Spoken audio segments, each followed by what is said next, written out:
کۆمەڵی دادگەری کوردستان تاکە هێزی سیاسی باشووری کوردستانە لە شاخ و شار لە پێناو مەبدە و بەرنامە و دروشمەکانیدا قوربانی داوە و شەهیدی بە خاکی کوردستان بەخشیوە. مامۆستا محەممەد سەنگاویش وەک یەکەم و تاکە پەرلەمانتاری کورد لە عێراق لە لووتکەی قوربانیەکانی کۆمەڵدایە. لە 5 تشرینی دووەمی ساڵی 2006دا گروپێکی نەناسراوی تیرۆریست لە بەغدا مامۆستا محەممەد سەنگاوی و کاک سەلاح ئیسماعیل شۆفێریان ڕفاند و با دڕندانەترین شێوە شەهیدیان کردن. ئەمەش خشتێکی دیکەی بۆ دیواری بڵندی شانازیەکانی کۆمەڵ و ئیسلامیەکان زیاد کرد.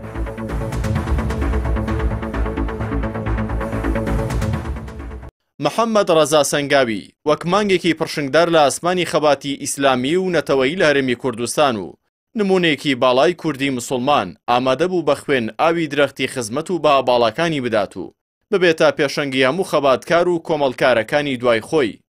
لا تەواوی خولەکانی ڕابردووی پەرلەمان و ئەنجومەنەکاندا بەشایەتی تەواوی خەڵکی کوردستان نوێنەرەکانی کۆمەڵ لە ڕیزی چالاکترین نوێنەر و پەرلەمانتارەکانی کورد دابوون لاولێر و بەغدا و بێ جیاوازی نوێنەراتی تەواوی خەڵکی کوردستانیان کردووە. هو الأصح الموازنة وليس الميزانية وفقط على أساس التغييرات الخطيرة والطارئة في الأوضاع الاقتصادية.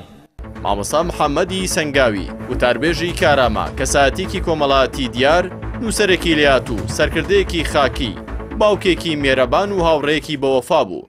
هەرچەندە ساڵانێکە لە ژیاندا نەماوە بەڵام تاوەکو ئێستا ناوی بەرز لە سەرزاران و یادگاریەکانی لە ناودڵی دۆستانیدا زیندووە و لەگەڵ باسکردنی یادەوەری و ڕووداوی شەهیدکردنیشیدا چاوان پڕ لە فرمێسک دەبن.